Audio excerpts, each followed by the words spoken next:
ஒரு வழியாக அனைவரும் சாணக்கிய சோலை அடைந்தனர். ரகு இறங்கும்போது பவியிடம் ஒரு நோட்புக்கை கொடுத்து, பவி, இது உன்னோடது, பிடி என கொடுத்தான். நதி அவளிடம் ரகசியமாக, இது உன்னோடது இல்லையே, நாளைக்கு மறக்காம என்கிட்ட காட்டு, யாரோடதுன்னு நான் பார்க்கணும் என கூறி மார்க்கமாக சிரித்து அவளுக்கு விடை கொடுத்தாள். வருணும் நித்யாவும் புன்னகையை பரிமாறிக்கொண்டு பார்வையாளர்கள் ஆனர். வீட்டிற்குள் சென்றவர்கள் முதலில் வழக்கம் போல பசிக்குது என கத்தாமல், சிவாக்கா, ராமண்ணா எங்க என்று கண்களை சுழலவிட்டனர். வந்துட்டாங்களா, இனி இவங்கள கையில பிடிக்க முடியாத அண்ணி, நம்ப பாடு பெரும்பாடு என சுசீலா கூற மற்றவர்களும் ஆமோதித்தனர். அனைவரும் ஒரே ஓட்டமாக மேலே ஏற, மீராவை பார்த்த நித்யா, ஹாயக்கா, எப்படி இருக்கீங்க என நலம் விசாரித்து சிவாவை கட்டிக்கொண்டாள். அங்கு ஆடவர்களோ அண்ணன் தம்பி பாசத்தை செவ்வனே செய்து கொண்டிருந்தனர். பின்னாள் வந்த நதியாவோ இவங்க எப்படி இங்க என யோசித்துக் கொண்டிருக்கும்போது அவளை பார்த்த சிவா, நதி, இது மீரா, உங்க மாமா ஃப்ரெண்ட் ராஜேஷ் அண்ணாவோட சிஸ்டர் என கண்களால் எதையோ கூற, ஹாயக்கா என அவள் கை நீட்ட, மீராவும் ஹாய் நதியா, எப்படி இருக்க என கேட்க அனைவருக்கும் தூக்கி போட்டது. எப்படிடா நதியாவ உனக்கு தெரியுமா என ராம் கேட்க, அது சிவா வரும்போது எல்லார்த்தையும் தெளிவா சொல்லிட்டாங்க, மத்தவங்கள நான் பார்த்திருக்கேன், சோ இதான் நதின்னு ஹெஸ் பண்ண, அவ்வளோதான் என யாரும் அறியாமல் நதியும் மீராவும் தம்ஸ்அப் செய்தனர். ராஜேஷ், உன்னோட அறிவு கூர்மையை கண்டு நான் வியக்க என கூற, அண்ணா, உனக்கு பிரியாணி வேணும் சொன்னல்ல என மீரா கேட்க, அம்மா தாயே, ஆட விடு, நான் உன்னை ஒன்னும் சொல்ல மாட்டேன் என அமைதியானான். பின் ராம் கார்த்திக்கிற்கு போன் செய்து கொண்டிருக்கும் போதே அவன் அவனுடைய தம்பி தர்ஷினியுடன் வந்து சேர்ந்தான். அவர்கள் இரட்டையர்கள். தர்ஷன் இன்ஜினியரிங் மெக்கானிக்கல் 2ஆம் ஆண்டும், தர்ஷினி 2ஆம் ஆண்டு மருத்துவ படிப்பும். அட, நம்ம ஸ்ரீ கூட தான் படிக்கிறாங்க. பின்பு பாச பிணைப்புகள், பாசக்கதை அரங்கேறி முடிந்தவுடன் காலேஜ் விஷயங்கள், அவர்களின் சண்டைகள் அனைத்தும் முடிய பெரியவர்களுடனும் வழக்கமான சேட்டைகளை செய்த பின் இளையவர்கள் உறங்குவதற்காக தோப்பு வீட்டிற்கு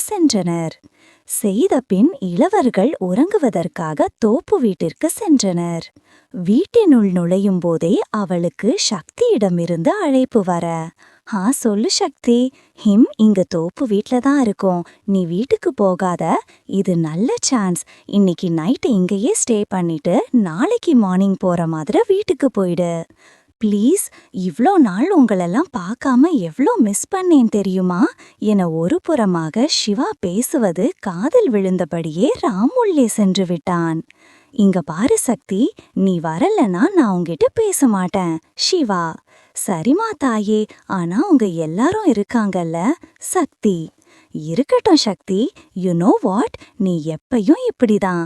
மரியாதையா பவியையும் ரூம்ல தூங்குற மாதிரி செட்டப் பண்ணிட்டு எப்பயும் எஸ்கேப் ஆகுற மாதிரி 2 பேரும் வரீங்க, அண்ட் தட்ஸ் ஃபைனல் என கூறிவிட்டு உள்நுழைந்தாள். சிறிது நேரத்திற்கு பின் சக்தியும் பவியும் வர, வாங்க சின்னம்மா, வாங்க சின்னையா என தோட்டக்காரர் பேசுவதை கேட்டு சிவா வெளியேற அவள் பின்னே ராமும் பாடிகார்ட் போல எழுந்து வந்தான். இப்ப நீங்க ஏன் எழுந்து வந்தீங்க? சிவா, சும்மா, நீ பாட்டுக்கு நைட் டைம்ல யாரோ பேசுற சத்தம் கேட்டு தனியா போற. ராம், அது வந்து ஐ மீன், எனக்கு காவலா? ஹதோ சார், இது எங்க ஏரியா, யாரும் அப்படிலாம் வரமாட்டாங்க. சிவா, அதான் அன்னைக்கு ஒருத்தன் வந்தானே என நினைத்துவிட்டு, சரி சரி வா, கதவை திறக்கலாம் என கதவினை ஓப்பன் செய்தவனோ அதிர்ச்சியாக தான் செய்தான். சிவாவும் ராமும் கதவினருகே செல்ல உடனே கரண்ட் கட்டானது. செல்போன் வெளிச்சத்தில் கதவு திறந்து யாரென பார்த்தவனுக்கும் இதே நிலைதான்.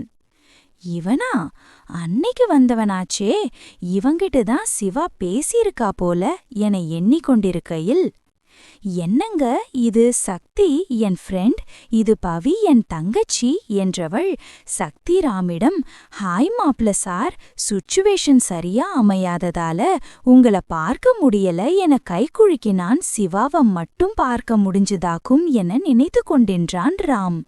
பின் சிவா சக்தியின் முடியை பிடித்து உள் சென்றாள். ராம் பவியை பார்த்து வாமா என்றான். தங்கச்சிய இவன் கூட வர வச்சிருக்கா, இவங்க லவ்வர்ஸா இருப்பாங்களோ? தங்கச்சின்னு சொல்றா, உங்கள மேரேஜ்ல நான் பார்க்கவே இல்ல. ராம்: அது மாமா, நாங்க 2 வீடும் பேசிக்கிறதில்ல, சுசீலா அத்தை சொல்லிருப்பாங்களே. பவி: ஓ, அம்மா இப்பதான் ரீசெண்டா சொன்னாங்க, கலையரசன் மாமா பொண்ணா நீங்க? ராம்: ஆமா மாமா. பவி: சரிடா, இந்த நைட்ல உன்னை எப்படி விட்டாங்க வீட்ல? ராம்: அது எப்பயும் சக்தி தான் என்ன கூட்டிட்டு வருவான், வீட்ல யாருக்கும் தெரியாம.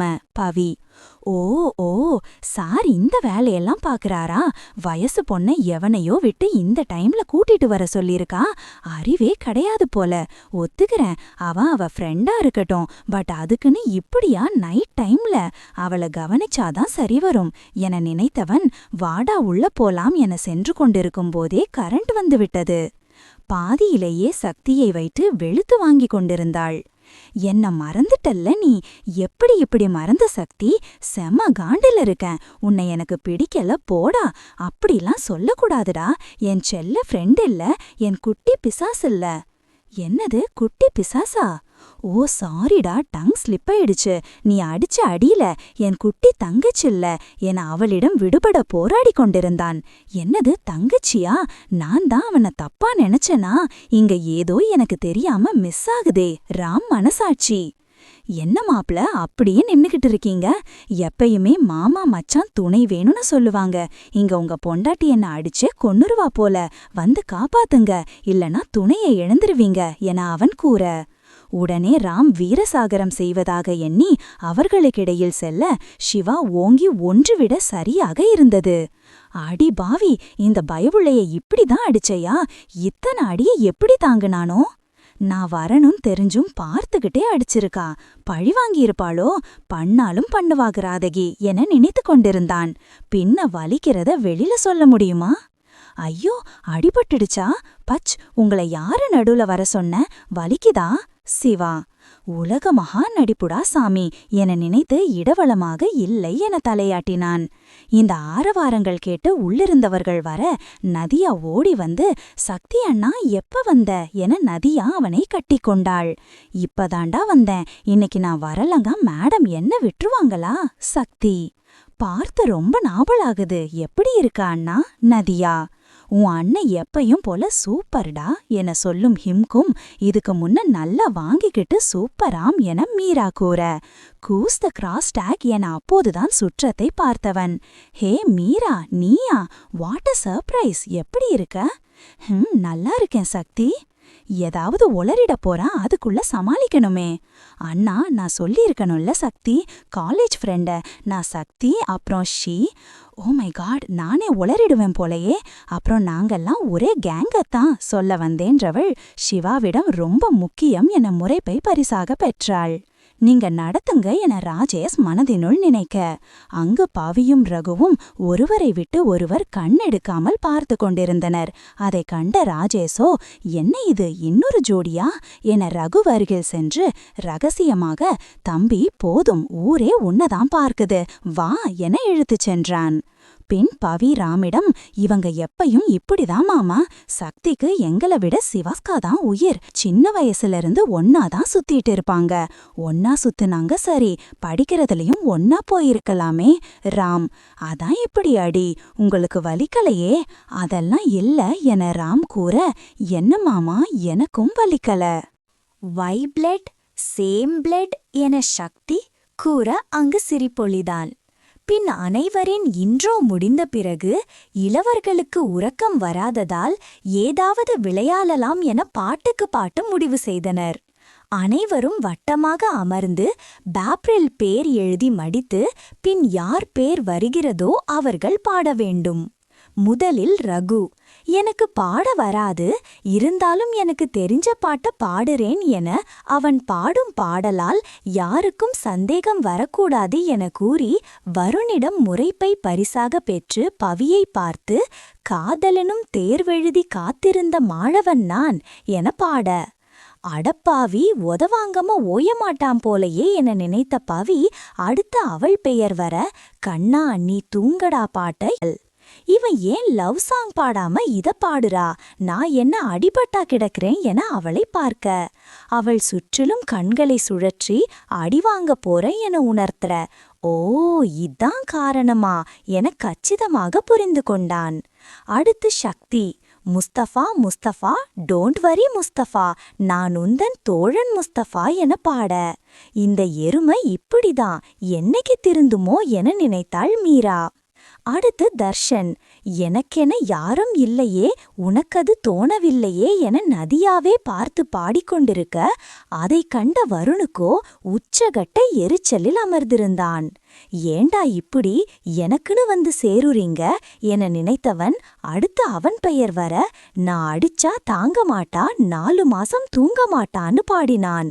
அடுத்து ஸ்ரீ பெயர் வர அவள் கனா காண்கிறேன் கண்ணாளனே ஒரே மேடையில் ஒரே பந்தலில் இருவருமே பாட்டை அங்கிருந்த ஒரு பையனை பார்த்து பாடுனா. அது யாருன்னு அப்புறம் பார்ப்போம். அடுத்து ராஜேஷ்.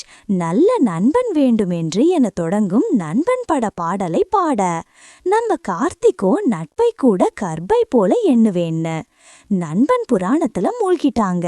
இப்போ சிவா வேணுமுனே கடுப்பேத்த காற்றே பூங்காற்றே சாங் சக்திய பார்த்து பாட ஆரம்பிச்சிட்டா.